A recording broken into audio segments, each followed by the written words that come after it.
Well, hello everyone. My name is Dean Cooling. I live in Australia, and well, I twice said no, I won't talk to Ginat, and she kept hammering me, and so here I am. And you'll see why I'm reluctant as I speak. But before I start, I thought I'd just say that I think it's wise for me to say if anyone does have mental and emotional issues that they feel they can't deal with, then they should seek proper professional help. At the same time, maybe listen to my story because there may be some things you might be able to gain from it. I was reluctant to accept Ginat's invitation because my practice is very wanting. Despite the fact that I eat whole grains and veggies every day at every meal, I still, I'm on the fringes of that macro world. So, and the other reason is that when you have hypoglycemia, well, your mind is a little bit unpredictable.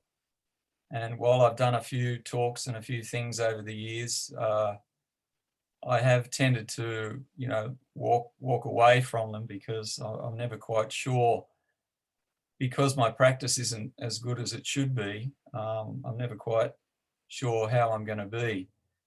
Right at the moment, the pressure was on to be reasonably articulate. So I've eaten well in the last week. Well, by my standards anyway. So I'm hoping I get through this without being a bumbling idiot. But if I do turn into that, someone might have to bail me out. But I have, I do want to tell my story with warts and all.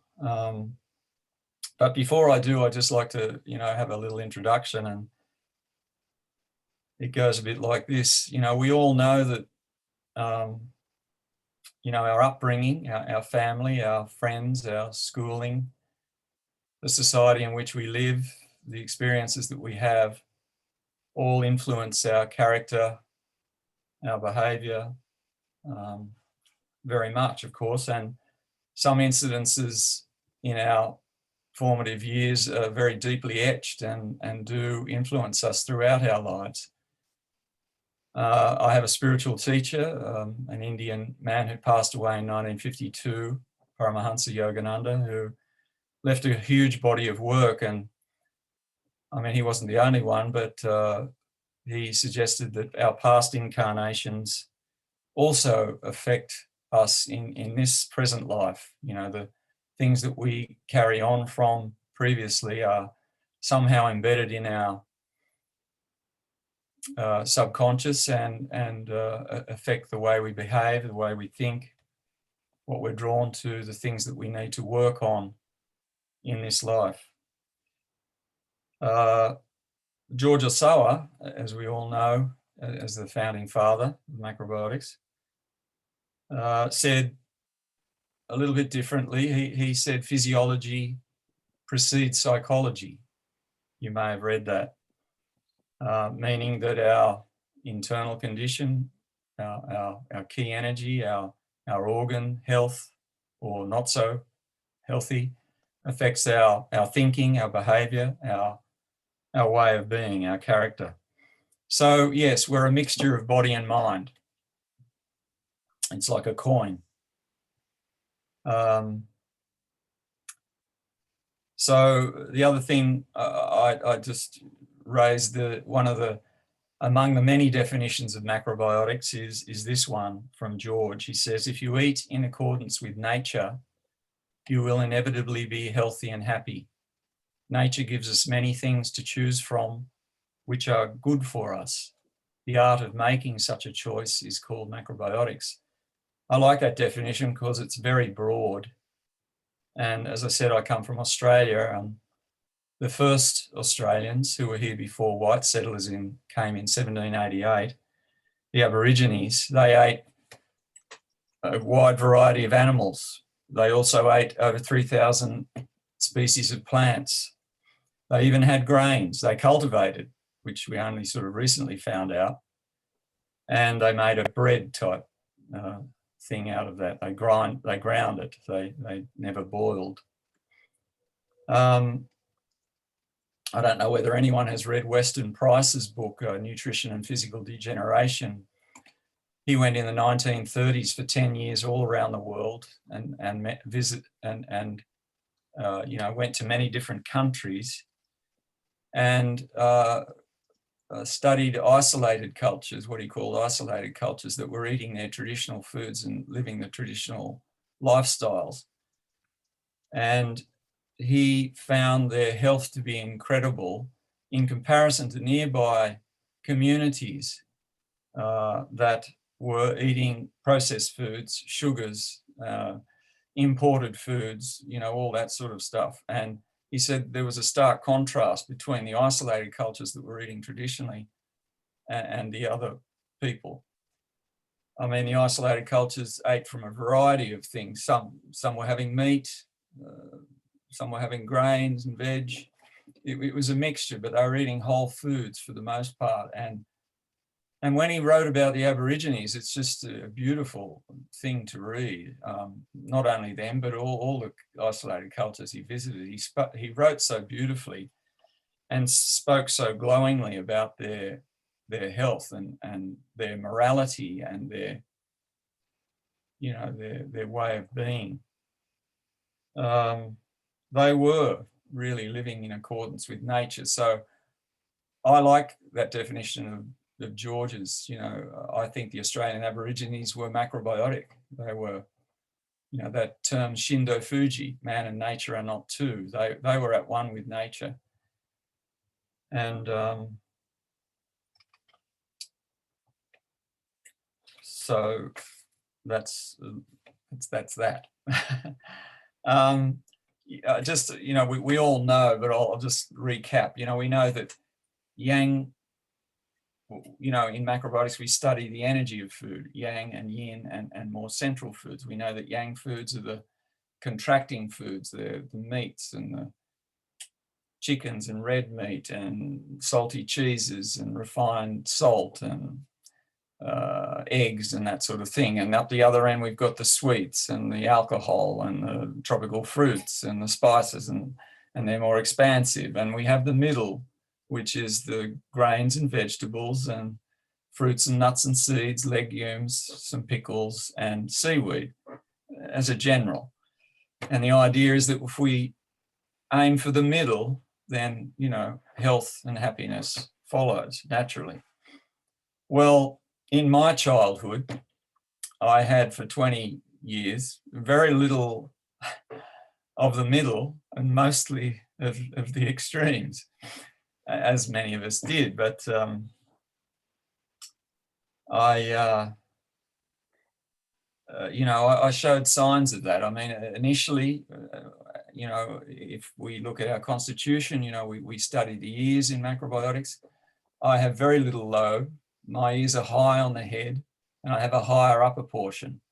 So it showed my mum, even though mum and dad were healthy people and they had pretty good ears themselves, they passed good health on to me in some ways, but mum's diet was imbalanced. There wasn't enough minerals, no lobe. Higher, this part was the carbohydrates. She had simple sugars, and the higher overall ear on the head showed that she had a lot of animal protein when I was forming in her womb. Can you show us your ear, Dean? Can you show us? Oh, I can, yeah, if you really must see it. Can you see that? Mm-hmm. Mm-hmm. So it's a high higher. upper lobe. It starts probably at nose level. Ideally, the ear lobe is at the mouth and goes to the eye level, but mine's up, as many are who were born post World War II. I used to get a bus when I was working, 25 years ago, 30 years ago, when I was into macrobiotics, and the older people then who were born, in the 20s and 30s, invariably they had these lovely ears that had nice big lobes like the Buddha does, or how they depict the Buddha does. Look, I was weaned at 6 months and put on cow's milk. And of course, then the meats and the ice cream and all this, mum was a stay-at-home mum and she cooked for us 5 children, but, and she did her best, but it was showing up. Apart from all the childhood illnesses, I developed moles on my body. And we know that moles are excretions of animal protein and fat, and they occur on the meridian lines, showing which organ systems and meridian systems are impaired. So that's one sort of yang sign. I had another yin sign. At 12 years of age, I had 4 teeth pulled out and braces put on my teeth because I had a slightly protruding teeth and an overbite. So that's a yin sign. So there was yang and yin. And I also, at the age of 15, I developed breast lumps, incredibly painful. I was quite an athletic child, and I wanted to be, big and robust, and I drank milk and I started to eat and eat and eat. And I had, along with the cheese and the dairy, I developed these incredibly painful breast lumps. And the pain went after a few weeks, but the breast lumps remained. And they're still with me to this day, although with all the work that I've done, they have diminished somewhat. But I thought I was dying for over a year. I thought I had breast cancer. I discovered in one of my parents' medical books. I kept it all to myself. I was sort of ashamed, and I sort of lived in fear that, tomorrow was going to be my last day. But I'm here now, so I think I forgot about it after a year or two.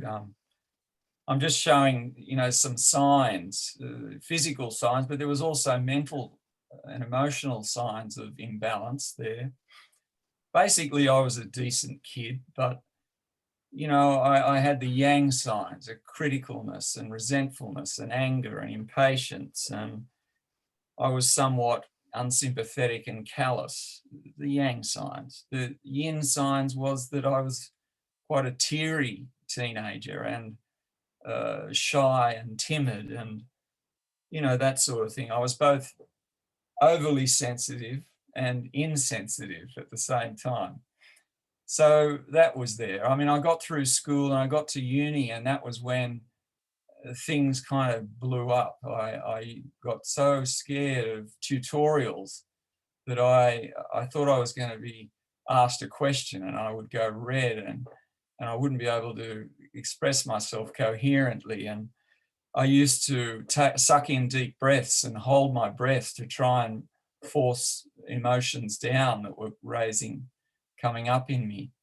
And I was also using food at that point to sort of suppress my emotions. So it wasn't pleasant. And after a couple of years, I left uni and I got a job, and I was trying to deal with this, sort of feeling confident and strong at some times, and then feeling like I wanted to run away from the world. And I was trying to manipulate, the world to fit in with how I felt, and it was pretty stressy. My brother did a meditation course and he recommended I do it. This is in the early 80s. I was about in my early 20s then. And they recommended vegetarianism. So I started to eat differently. And before long, I found that crazy book, You Are All Sanpaku. I don't know whether we all know that one. It's the classic, one written by Bill Dufty, with half of it was his introduction. The other half was Ohsawa, hitting us on the head as he does. And, well, it was recommended, of course, the classic 10-day brown rice. So I thought, that's it, I've got to do this. So I started on the 10-day brown rice, and coming pretty much from meat and sugar, I got to 5 days and I was nearly dropping dead. I could hardly get one foot in front of the other. I remember walking up the back stairs of my home and I got into the kitchen. This is like day 5 or 6. and I could hardly move.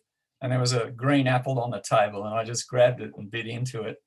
And it was like the elixir of life was being injected into me. But I hung in there for a year doing this macrobiotic thing. But it was a tough year because I tried to do it by the book. You know, I wasn't listening to my body so much. I thought I got to go this way and got to do that. And it was just too tough. So I gave it away. And that's when things kind of, you know, I went back to meat and sugar. And I mean, there was still more vegetables and what have you, but it was tough. I started to, you know, experience mood swings and sort of thoughts that were kind of, you know, uncontrollable.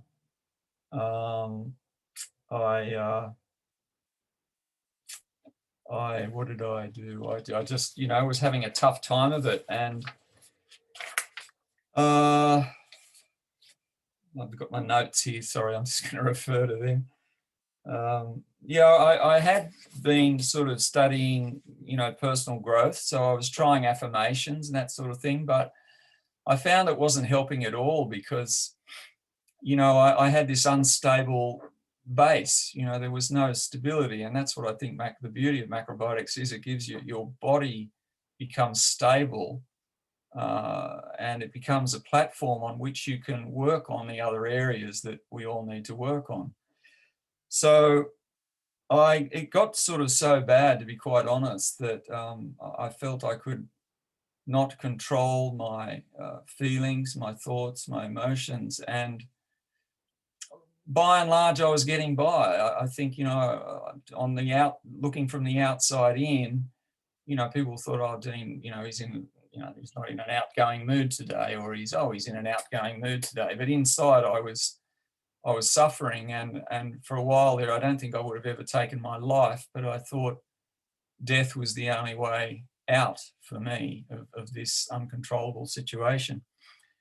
And that's kind of when I discovered or rediscovered macrobiotics, and I saw my old books in the bookshelf and thought I'd better give it another go, because I had, you know, had benefited from it, but it was just too tough the first time. It wasn't an easy road. And soon after that, I got a job in a health food shop, and Michio Kushi came to Sydney, and that was a great thing. I can just remember very fondly, well, that's one way of describing it, it was very impactful. He did a group consultation at Sydney University with about 120 people or more possibly. And he spent just a minute or two with each person, and he did a physical diagnosis and a spiritual diagnosis. And seriously, you could hear a pin drop for about 3 hours. It was just the most riveting moment of my life. And he came to me and he said, your pancreas is your worst organ. No more animal food for you. And he went on to describe the condition of hypoglycemia, which I'll do my best to describe. You know, we have diabetic people who can't produce insulin, or there's too much fat around their cells and there's insulin resistance and it can't get into the cells. So their blood sugar is high and they have to introduce insulin, well, which brings blood sugar level down. Anti-insulin or glucagon raises the blood sugar level. And he explained that on the pancreas, all the years of animal fats and cheese and chicken and eggs and what have you create a hardness and a stagnation on the pancreas, which stops glucagon from being secreted. So you get the sugar blues, particularly in the afternoon when the energy of the day is waning. You start to feel those blues, you reach for something sweet, that sort of thing. You get a bit down.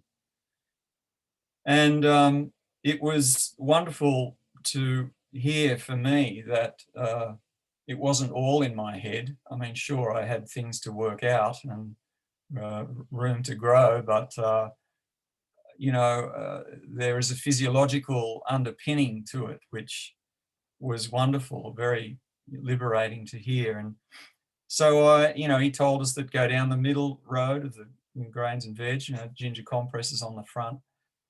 I had a personal consultation with him 2 years later. He came back and he confirmed that. He said that a diabetic's bloodstream is like there's a huge fire burning. A hypoglycemic's bloodstream is like there are just smouldering embers. And what we want is a nice even fire, through eating that middle way. At that second consultation, he said to me, when this area, pointing to these middle organs, the pancreas in particular, when that hardness in that area dissolves, you will relax. Your mind will be clear. You will, be free of all those. The thing about hypoglycemia is it's very undiagnosed. It's sort of a hidden illness in many ways. The physical symptoms are chronic fatigue, rapid heart, headaches, accelerated breathing, a large appetite, yawning, that sort of thing continually. The mental and emotional conditions or symptoms are many: nervousness, anxiety, depression, loss of focus, loss of concentration, confusion, which, if continues, can turn into pessimism, a sense of futility, low self-esteem, sense of worthlessness, emotional instability, panic attacks, and personality changes. So there's many, adverse things that happen from it. So, I was always in love with Michio, but I fell more in love with him. And I ended up in 1996 going over and doing his spiritual seminar, and it was a wonderful program of a week where he taught, these beautiful spiritual teachings, but we ate 2 meals a day. We chewed 150 chews per mouthful. So we were discharging, we were contracting and discharging. Again, on day 5, I think it was, I woke up one morning and I could hardly get out of bed. My energy was so low. And I thought, wow, they're going to have to cart me off to hospital. I don't know what's going on here. But I ended up just naturally gravitating my hands to my abdomen around the stomach, pancreas area, and I massaged for about 45 minutes, very, very deeply. And again, it was like, life came back into my body and I was able to rejoin the course. So again, it was this tightness and hardness there that while I was practicing macrobiotics to a degree, I always was still over-salting with those lovely, beautiful misos and shoyus and various things, and then going to the sweet and nut butters and, bread with jam and all that sort of thing. So I wasn't really, clearing my body from that. I was not going to the extremes, but I wasn't doing as good as I could have. Just one of the lessons that Michio taught, I thought I'd share on that spiritual seminar, was that, we have the spiritual channel that runs from the top of our head to our torso and the base of the torso, and the heavens energy enters there and streams through, and Earth's energy spirals up and streams upwards, and these two energies clash at the chakras, and the energy is then distributed to the meridians, and eventually every cell in our body is bathed in this electromagnetic light. Well, Michio said if there was no break in this channel, then we would be at the mercy of nature, of nature's way. We'd be sort of pawns to Mother Nature. But while we are in some degree, affected by nature's movements, at the mouth here is where we exercise our own influence. And he said, while the brain is the decision maker and commander, let's say, it's here at the mouth where we exercise our free will and manage our energy, manage the energy of our body.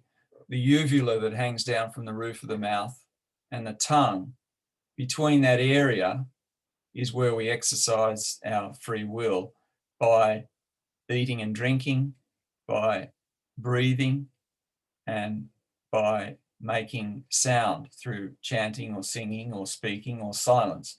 All spiritual practices concentrated on those things, you know, restrictions of certain foods or fasting, certain breath control methods or meditation where the breath becomes slower and slower till the point of stillness if you go very deep. And you know, chanting and singing or periods of silence. So he said, you know, this is where we, you know, it's an important part, you know, that we need to focus on to find liberation, spiritual liberation. Well, I came home back to Australia, and I had all these grand dreams of opening a centre and, you know, teaching this wonderful stuff, and I couldn't really do it. I did a few things. I helped. I was more of a facilitator. I think I helped various teachers. I did a few little presentations here and there, but my diet wasn't ever good enough to allow me to be consistently stable, I think I would say. And so sadly, in many ways, I wasn't able to do it, but I did a few things, and I suppose I have to be happy about that. I hosted Stephen Acuff, wonderful teacher, macrobiotic teacher. I did a number of pregnancy, women who are pregnant and mothers, workshops with wonderful women macrobiotic teachers, and several other things. But probably the main thing I did over the 20 years from 19, after I came back from seeing Michio, was with a wonderful teacher that I became friendly with, and I went to visit him on that round the world trip that I did when I saw Michio in Japan, and his name's Chuya Hashimoto. And I'll just tell you his story. He was an actor, well, studying acting at Tokyo University, and he answered an ad for fasting, and he thought it would help his acting studies. And so he went along, and it was a week-long fasting retreat, and they were given a vessel at the beginning of the retreat with water in it. It was probably about that big. I don't really know exactly, but that vessel had to go with them wherever they went. If they were sleeping, if they were walking, if they were whatever they were doing, they had to carry it with them. And that's all the only thing that could pass their lips other than breath during that week. He said it was tough, but he said on the train on the way home, he felt like hugging everybody on the train. He felt so good. And he also said at one point, I looked out the window of the train and he had one of those experiences where he saw everything as light. He said it was just, his spirit was just open and beautiful. Soon after that, he discovered the teachings of Ohsawa, and he moved with his wife Chiaki to the mountains. They built a retreat center, they farmed, and they raised a family of 5 children, beautiful family. All children born at home. 2 she delivered herself. She said, everyone go away. I want to see what it's like to bring them in the world on my own. But you would think she was as tough as nails, but she was the most, I call her bubbling spring. She was the happiest person I've ever met almost. But he developed over this period these half fasting retreats where we eat 1 meal a day and we chew 200 chews per mouthful, and we exercise and we watch the show. It's a very interesting show indeed. What was I going to say? He's done over 500 of these retreats, so he would have learned something in the 50 years he's been doing them. But he remains the most humble man. The first thing he said to us on the first retreat was, "I am not your teacher. Your body is your teacher." So on those retreats, the byword is discharge. We learn that our body discharges from yin to yang, from gaseous to liquid to solid. Gaseous in the form of breath, the pores of our skin, belching and flatulence. This is all good fun. Liquid, urine, tears, and perspiration, and the solid through ears, eyes, nose. The tongue also gives off a discharge. Along with those yin to yang discharge are emotional discharges. The more yin emotions are fatigue, sleepiness, vagueness, dreaminess, forgetfulness, lethargy, nausea, that sort of thing. Going to the more middle, more liquid discharge are tears and crying and sadness and a chilly feeling, a lonely, feeling. And then to the yang, the deeper discharge after, 3, 4, 5, 6 days is impatience and criticism, intolerance, and even sometimes full-blown anger we saw on retreat. So it was a fun time up to a point. But after, 5, 6, 7 days, wow, what a change. It was a beautiful, beautiful thing. And if you've had that experience, you can never forget it. There were many healings. We had diabetics stopping their insulin. We had arthritic pain that had been there for 10 years, gone. Back pain for a long time, gone. Skin problems, gone. Intestinal issues. We had one lady who was quite sanpaku, that 3 white sides, the iris rotating up had come down at the end of the retreat. Mental and emotional issues clearing up. One fellow wrote, and I thought this summarized it pretty well. He said, "I lost 8 kilos of emotional baggage." 8 kilos is about 20 pounds. So he felt a lot better. It wasn't, well, sometimes it seemed like it was a miracle. Not everyone healed completely, but there was always a move toward, a better health. And at the end, I was just amazed at how attractive everyone looked at the end of a week of this. It was, you thought, wow, that's how people should look. Just a glowing skin, a beauty about them. They don't have to be beautiful looking so much, but there was a healthy glow. It was lovely. It was quite a schedule that we did on retreat. We went through, we did barefoot shiatsu, we did meditation and chanting, beautiful relaxation exercises. Chuya, in his lovely way, asked us to touch nature and you can fly, you are free, you are free. It was very moving.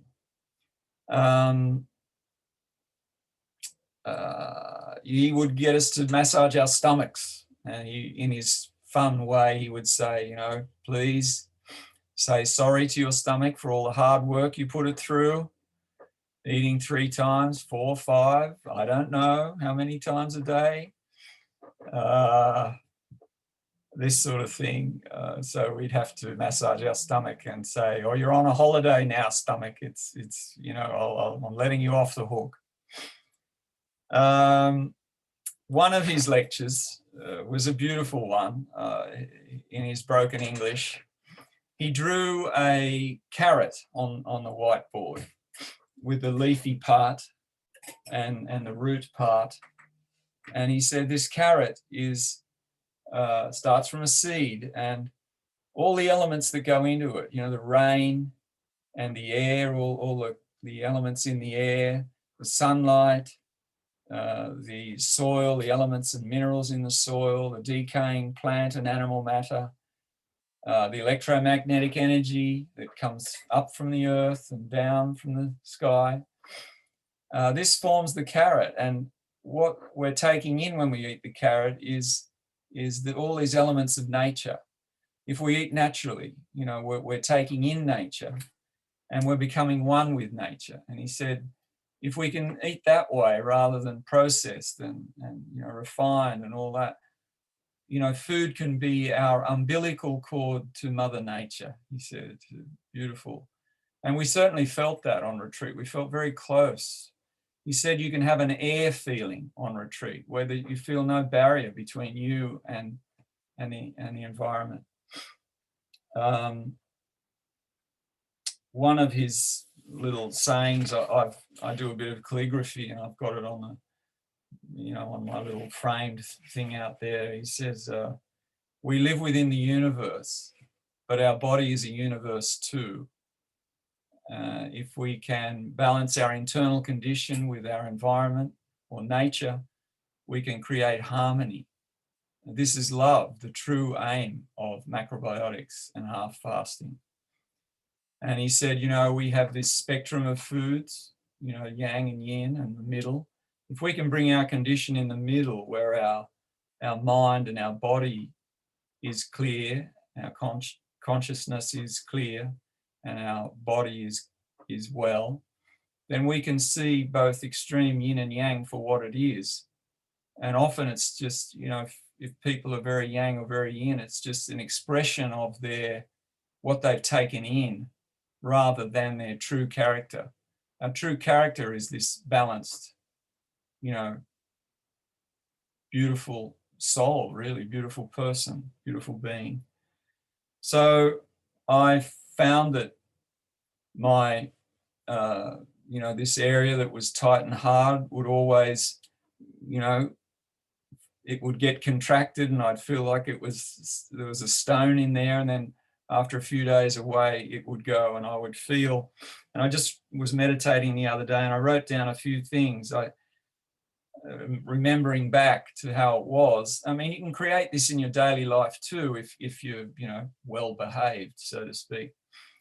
But sometimes I'm a bit better behaved than others, but mostly I have to think back to those days when it was like this. But I wrote down there was a newness and a freshness, a creativity and a calmness, a playfulness, a secure feeling that the order of the universe, you know, has it all handled, and a faith that even if there are challenges, the right outcome will be forthcoming.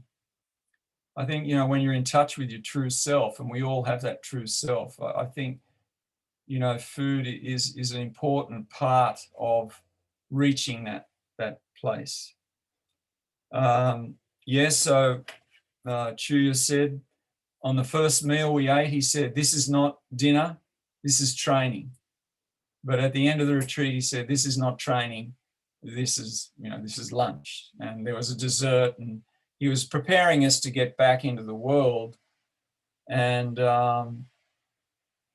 so he said, you know, he said there were a few things we needed to be careful of, and that is too much salt, too much sweet, too much liquid, too much oil and fat from animal sources, but also vegetable sources, and not chewing enough. If we can manage them, then we won't start the swing.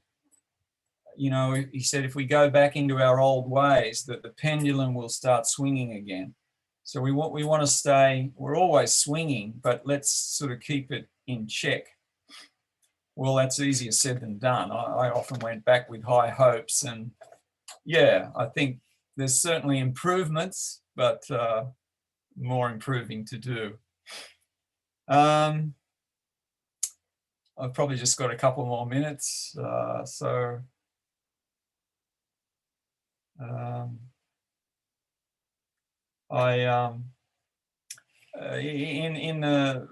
it's, you know, in the 20 years or 20 or so years since I started doing the retreats with Chuya, I must say that at one point, my mind was, I was getting very forgetful, and I was, you know, sort of losing energy somewhat. And someone suggested I have my B12 levels checked. So I did that, because I practice more a vegan style, you know, macrobiotics.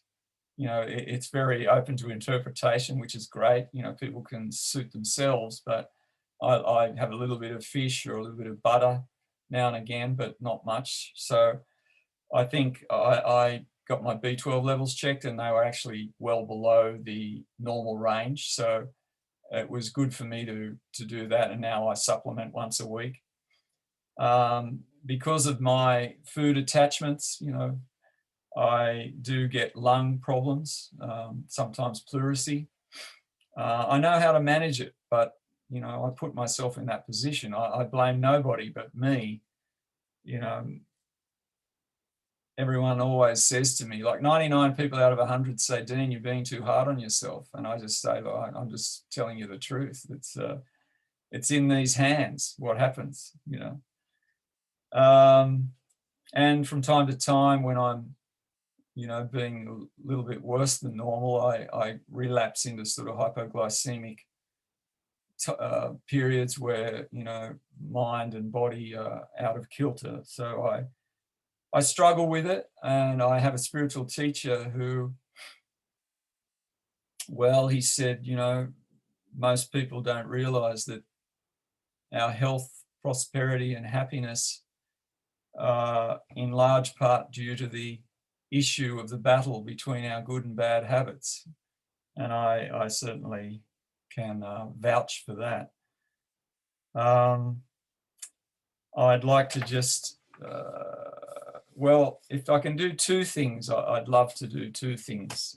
One is read a quote to finish with from Mr. Ohsawa. As I said, I do a bit of calligraphy. It's a bit of glare there on that, but I'll read it out. But that's, you know, calligraphy that I do. I think this is a beautiful saying of George's. And he uses the word judgment. And if I could just say, if we can think of the word judgment meaning choosing what is for our greatest health, peace, freedom, and happiness.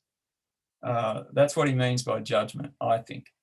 So he said, if you really want to have completely unveiled judgment, fast and remove yourself from everything that appeals to your senses and is not absolutely necessary for your existence. Detach yourself from all that is not absolutely necessary for life and attach yourself to all that is necessary, air, water, and light. Their natural combination and transformation in accordance with the order of the universe is called grains and vegetables. It's a beautiful quote. I don't think it means we have to be ascetics and live in a monastery and eat only grains and vegetables and drink water. But if we can come to that central way, and that's what I would like in the remaining years of my life, to be able to help people who are suffering like I suffered, particularly young people, but anybody. If you can aim that way in the center, I think you're really giving yourself the best chance to find that peace and harmony and clarity of mind. And if I may, my last thing is because, you know, Michio and Evelyn and George and Lima and Herman and Cornelia and all the other wonderful, and Chuya and Chiaki and all the other wonderful teachers that followed them have given us so much, I believe. They're just, you know, beautiful human beings. You know, the 1 grain, 10,000 grains, they gave endlessly, they gave. They had their imperfections, we all know that, and they're very much maligned. If you go on Facebook pages, they certainly get stabbed. But I'd just like to have a little dedication. Maybe we can all join in this. It's I've got a website. It's just got a few of my stories that I've written over the years that were published in Macrobiotics today, and they're wonderful stories, and I can say that because they're mostly other people's, you know, teachings, you know, the macrobiotic teachers, but with a little bit of my stuff woven into them. In the article on the great year, I wrote Michio's 24,000, the explanation of the 24,000 year cycle that the Earth goes through. It's a fascinating read. But he the last little bit of the article is a prayer that Michio wrote, or a dedication, should I say. And I'd just like to dedicate this to him and all the macrobiotic teachers, male and female, past and present. So he says, having come from, being within, and going towards infinity, may our endless dream be eternally realized upon this earth. May our unconditional dedication perpetually serve for the creation of love and peace. May our heartfelt thankfulness and devotion be universally shared with everyone, everything, and every being. So thank you, everyone, and thank you to our teachers. God bless.